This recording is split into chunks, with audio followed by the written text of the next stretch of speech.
आज हम झारखंड का इतिहास प्रारंभ करने वाले हैं और पेपर 2 का ये पहला टॉपिक है जिसको झारखंड का प्राचीन इतिहास कहते हैं।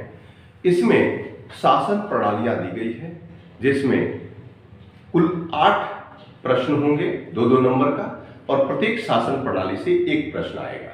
जैसे पहला है मुंडा शासन प्रणाली, जो आज हम बताने वाले हैं। मुंडा शासन प्रणाली मुंडाओं के शासन व्यवस्था से रिलेटेड है। अच्छा, आप ये सोचिए कि आखिर जब अंग्रेजों को यहाँ पर दीवानी मिली तो इन्होंने एक शासन व्यवस्था लागू किया होगा, कंपनी के रूल हो या बाद में भी। लेकिन ऐसा क्या जरूरत पड़ा कि जब इनकी अलग से शासन प्रणाली व्यवस्था प्रचलित थी, तो ये इनकी सांस्कृतिक शासन व्यवस्था था जो स्थानीय स्तर पर चलता था। बात करते हैं मुंडाओं की। मुंडा झारखंड की तीसरी सबसे बड़ी जनजाति है जो प्रोटो ऑस्ट्रोलॉइड समूह की है। अच्छा, ये कहां से आए, ये कब से आए? तो एक मान्यता है कि ये तिब्बत के निवासी है, लेकिन दूसरी मान्यता यह है कि जब आर्य अनार्यों को भगा रहे थे तो ये मध्य प्रदेश में पहले रहते थे और मध्य प्रदेश में आर्यों के भय से यह झारखंड में प्रवेश किए। जब ये झारखंड में प्रवेश किए तो इनका सामना असुरों के साथ हुआ और इन्होंने असुरों को पराजित कर अपना इस क्षेत्र पे अपना निवास स्थान बनाया। झारखंड में मुंडा जनजाति कुछ खास क्षेत्रों में इनकी संकीर्णता अधिक है, जैसे तमाड़, बुड़ू, सीली, सोनाहातू, तुरपा या दूसरे सरायकेला, गुमला, सिमडेगा, सेभूम, लातेहार, यहां पर भी मुंडा पाए जाते हैं। अब बात करते हैं मुंडा का मतलब क्या होता है। मुंडा शब्द का अर्थ होता है विशिष्ट व्यक्ति। विशिष्ट व्यक्ति यानी मुंडा का मतलब सरदार भी हम कहते हैं, यानी बड़ा।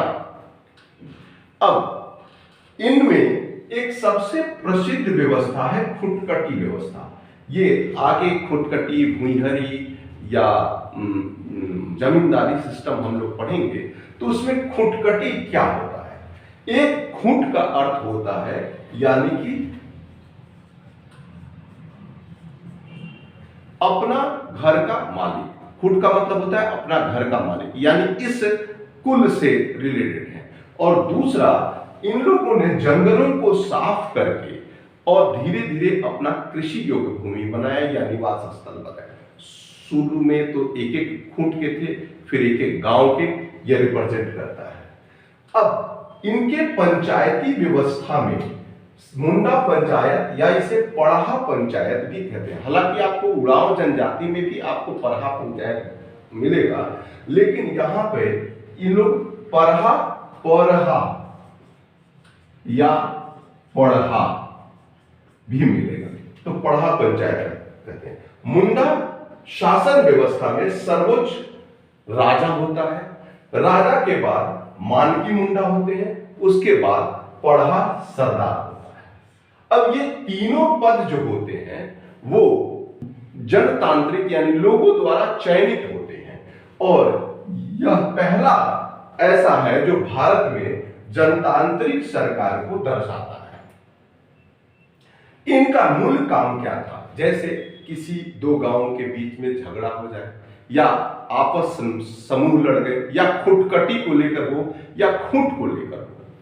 देखिए, मुंडाओं के गोत्र व्यवस्था में बहुत विवाद है।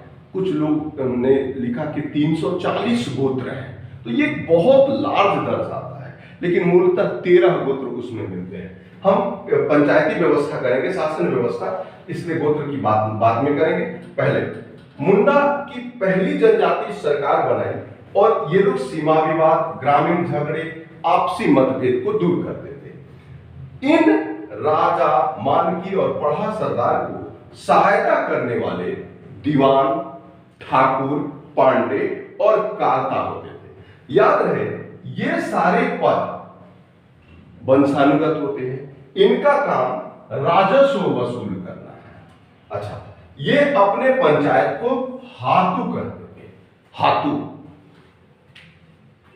अब इनकी जो व्यवस्था थी पूरी तरह से 3 विशेष स्थलों पर टिकी हुई थी। मुंडा शासन प्रणाली में 3 प्रमुख स्पेशल प्लेस थे, स्थल।